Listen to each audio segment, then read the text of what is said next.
మేము తీసుకుంటామని ఆనాటికి ఉన్న రైతుల బకాయిలు 1200 కోట్లు మాఫీ చేయడమే కాకుండా వాళ్ళ మీద ఉన్న వందలాది క్రిమినల్ కేసులు ఎత్తేసింది.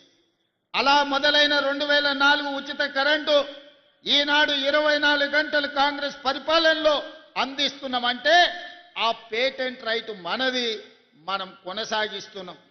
ఇదే కాదు, ఈనాడు మీరు ఆలోచన చేయండి. ఆనాడు సంవత్సరానికి ఎకరాకు 10,000 ఇస్తే ఈనాడు రైతు భరోసా పథకం కింద సంవత్సరానికి 12,000 రూపాయలు.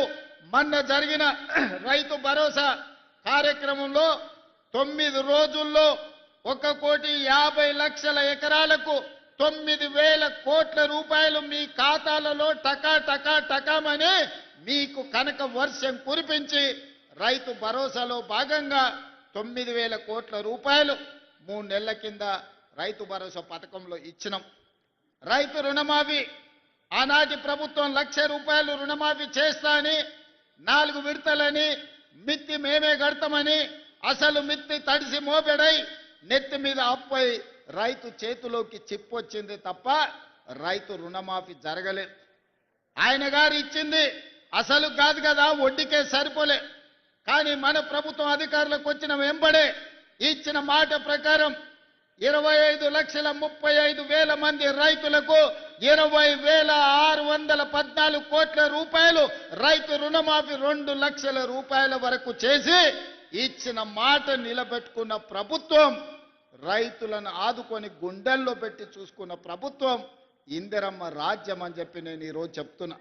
ఈనాడు భారతదేశంలోనే మీడియా మిత్రులు రాసుకోవాలి. ఆనాడు వరి పండిస్తే ఉరి అన్నాడు. ఈనాడు దేశంలోనే అత్యధికంగా వరి పండిస్తున్న రాష్ట్రం తెలంగాణ రాష్ట్రం. 3వసారి భారతదేశంలోనే వరి ఉత్పత్తిలో మొదటి స్థానంలో నిలబడ్డది. 1,56,56,00,000 మెట్రిక్ టన్నుల ఉత్పత్తిని ఒకే ఒక్క సీజన్లో పండించి పంజాబ్ హర్యానాలను దాటుకొని ఆంధ్రప్రదేశ్ రాష్ట్రానికి 2 అధికంగా వడ్లు పండించిన రాష్ట్రం తెలంగాణ రాష్ట్రంలో ఉంది. మరి ఆనాడు వడ్లు కొనమంటే కొనకపోతే కల్లాలలోనే రైతులు ప్రాణాలు వదులుకున్నది మనం చూసినాం.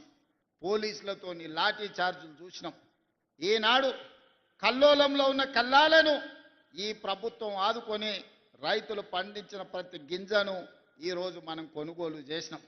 సన్న వడ్లకు 500 రూపాయల బోనస్ ఇచ్చినాం. ఇవన్నీ ఇవ్వడమే కాదు, ఇవాళ మా ఆడబిడ్డలు మా అక్కలుండ్రు, మా అక్కల్ని ఆలోచన చేయమని నేను అడుగుతున్నా. ఆ రేషన్ కార్డు ఇవ్వాలంటే కేసీఆర్ ఆయన